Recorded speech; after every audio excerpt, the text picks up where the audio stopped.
Hey friends, well, as you can tell, it's a beautiful day here in New Mexico. Finally, there is a little bit of a breeze, but as I've explained before, when I worked on the pheasant farm, my employer used to say, if you wait for the wind to stop blowing, you'll never get anything done. And how true that is. So welcome aboard to the first shots of my Pietta 1860 Army Old Silver model. Now, the previous video, I did a pretty in-depth expose on the gun, the things that I like, some of the things that I'm going to have to address, and I've done that. One of the first things I've addressed is the grips. I sanded all the proud wood down, got it to where it should be and proper, and restained them, got 5 or 6 coats of, and here comes the breeze, 5 or 6 coats of boiled linseed oil and beeswax. The other thing that I did, and let me get around and get a close-up. So as I explained, I took my Dremel tool and the thinnest blade that I had, and I actually cut the grooves deeper, and then I crisscrossed them. So now when I go to grab that hammer, I have a positive contact in the back of that grip. So that was one thing that I did get accomplished along with the grips. And the other thing that I did, let me get back around to the front of the camera. So as I mentioned in the previous video, there was a lot of slop in the loading ram. And I talked about taking off the catch and filing the dovetail this way and taking up some of that slack. And if you're gonna go this route, there's a precaution. Make sure that when you do this, I have a chicken scratch right here. Let me get closer and maybe you can see it better.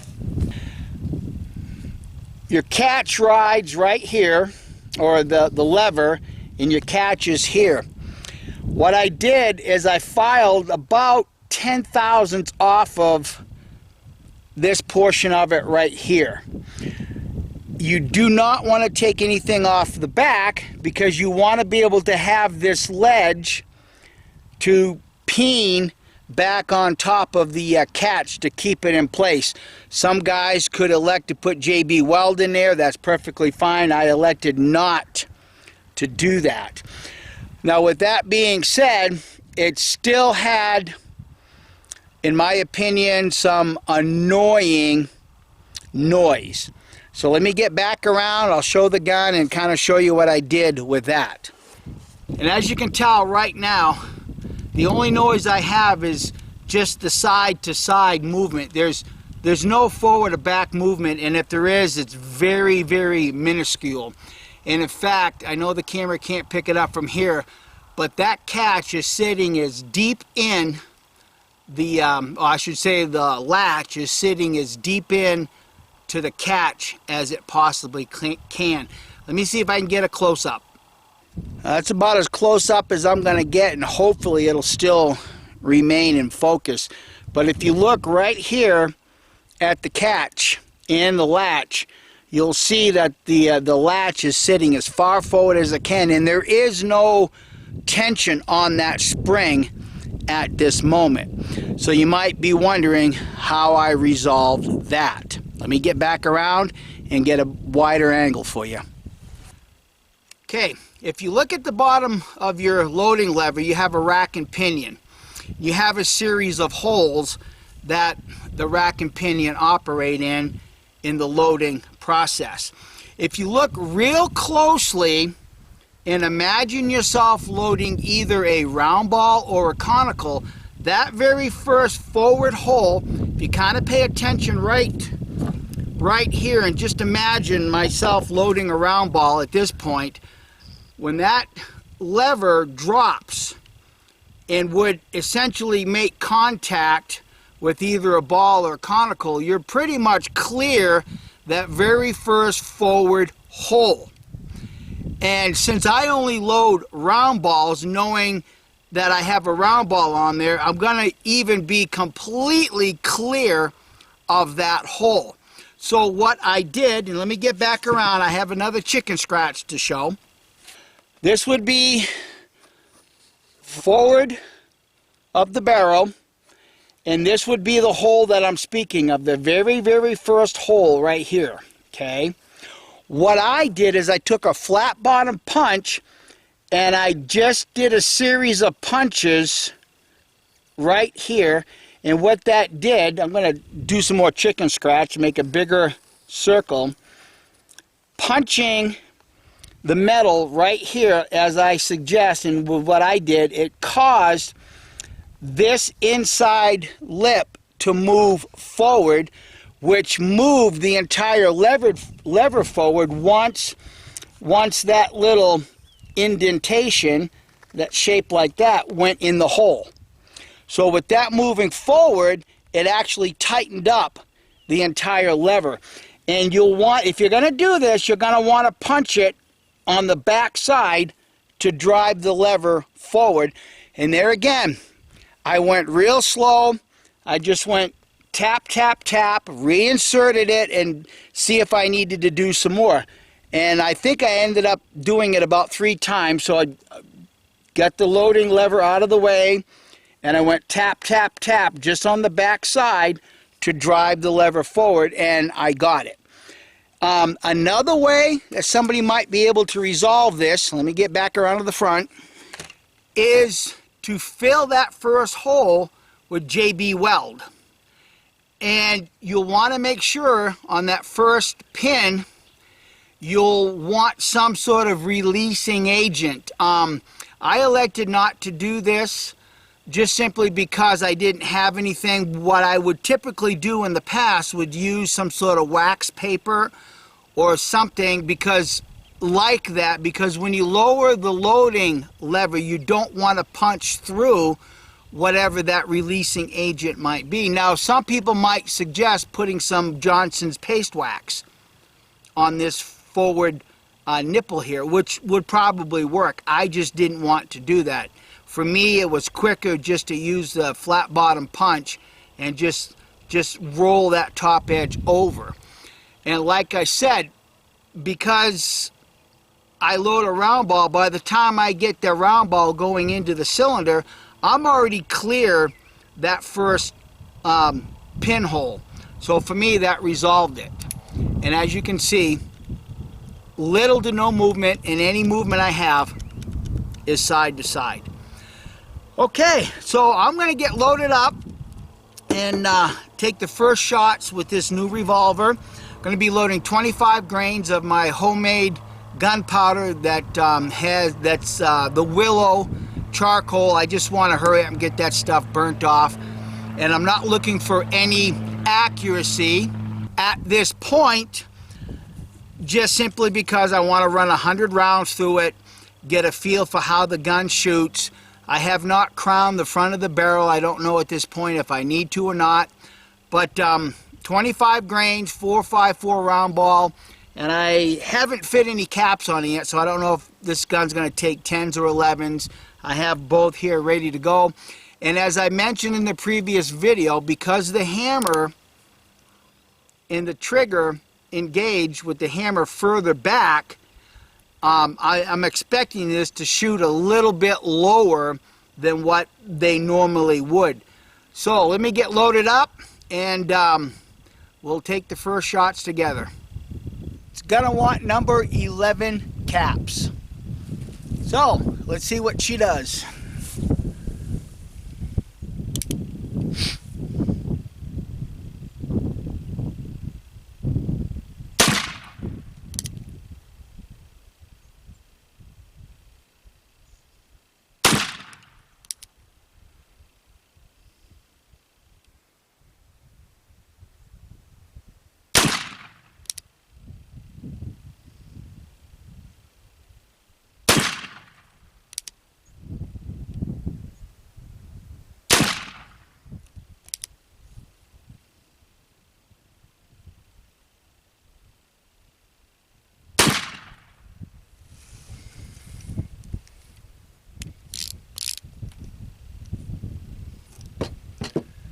Alright, let's turn the camera towards the target and see where she impacted. So, as we can see, it still shoots high. I was doing my best to aim right at the center of the bullseye, and I like keeping my sights even across the top. So I'm going to reload it, obviously, and aim a little lower. But I did recover 2 of the round balls. Let me see if I can get these into the view. There's one of the 2 round balls, and inspecting these real closely with the 4.57, I've got really good land to groove engagement. Alright, so I'm going to get loaded up and pick a different point of aim and see how it groups. This time I'm going to keep the front sight low in the V notch, but in the center of the 2-inch circle. So let's see what it does.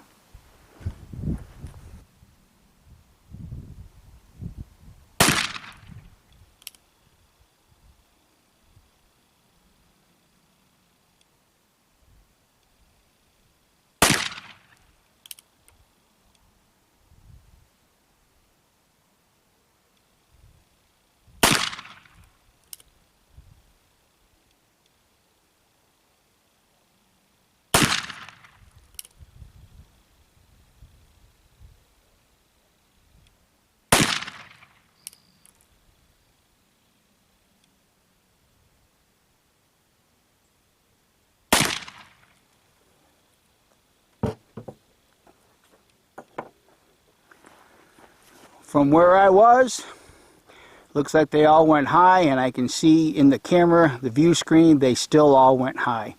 So I'm going to go fix the pie plate and get reloaded, and this time I'll be aiming at the bottom of the pie plate.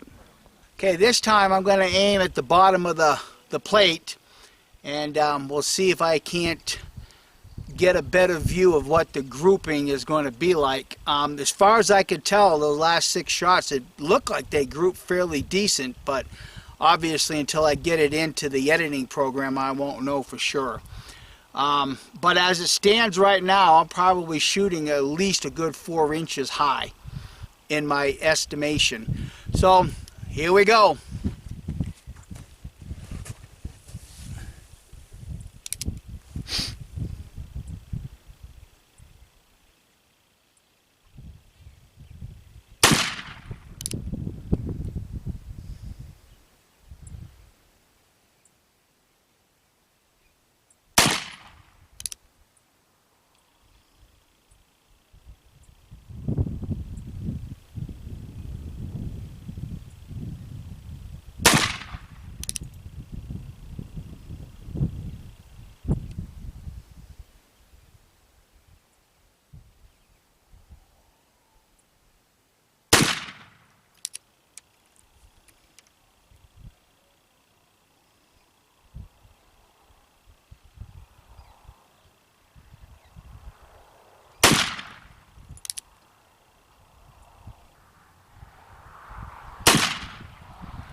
I guess I miscounted. Alright. Actually, doesn't look half bad from here. Let me readjust the camera, take a walk up to the target, and we'll all have a look.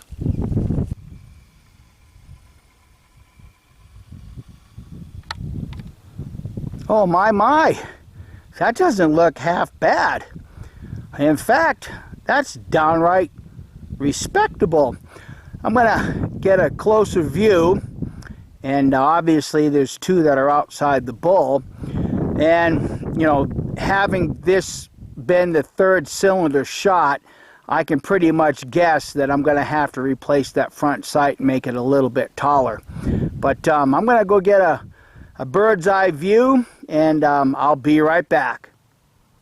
So just in case anybody's wondering, as you can tell, I'm getting good round rings of lead shaved off that .454 round ball.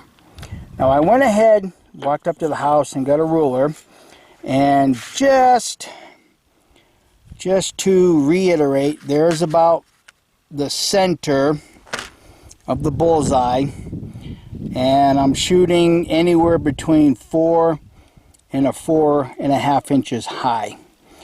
So I'm going to shoot another 6 rounds. I went ahead and loaded up with 30 grains of my homemade black powder this time, and I just kind of want to see if it's going to impact any better or any worse. But and there again, my point of aim will be down in the bottom. What I've done is I went ahead and drew a circle somewhere near the bottom, and that's what I will be aiming at. And looking at the target from right here, the target's not perfectly perpendicular to the ground. So if the shots are off a little bit, that would be the reason why. And once again, I'm just kind of like looking for grouping at this point. So let me get resituated here, and we'll have another go around.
Looks like 30 grains opened up a little bit, but there again you can see the black dot that I was aiming at the bottom of the pie plate. So, you know, make that your best guess as to what it did. But I'm going to go look a little closer, because it looks like the one furthest to the left might have been a wad. So I'm going to take a walk up and get a bird's eye view.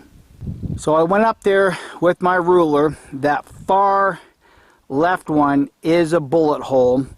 Discounting that, the other 5 are all within a 2.5 inch spread, maybe 2 1/4 if I want to just tighten up. It just, with that 3-shot group, it's kind of hard to see where the center of it is.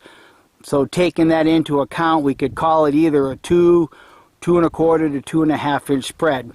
Not bad for 30 grains. So I'm going to load up once again, and this time I'm going to keep the camera focused on the target so I can see for myself in the editing program just what this gun is doing with 30 grains. So before I take these last 6 shots, I hope everybody will take a moment to give it a thumbs up and a like, and I hope you'll also share it with your bestest of buddies. So you can see where the dot is in the bottom of the plate. That'll be somewhat my aiming point, and we'll see where these last 6 land. And I'll bid everybody adieu and have a wonderful weekend. Bye.